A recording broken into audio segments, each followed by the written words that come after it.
ఒక 6 సంవత్సరాలు స్పెండ్ చేసి బైబిల్లో ఉన్న తప్పులు వెతకడం కోసం ప్రయత్నం చేశాను.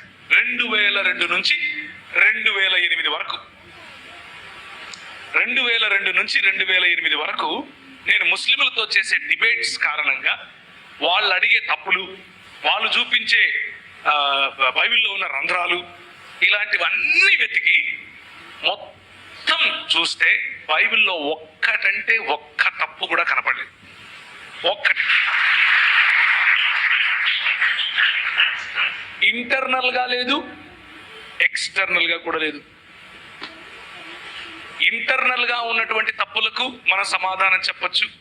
ఎక్స్టర్నల్ గా ఉన్న సైన్స్, సో కాల్డ్ సైన్స్ అడిగే ప్రశ్నలకు సమాధానం చెప్పొచ్చు.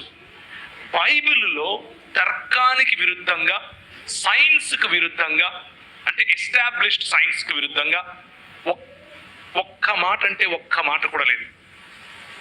కానీ మిగిలిన గ్రంథాల్లో వందలకు వందలు చూపించవచ్చు.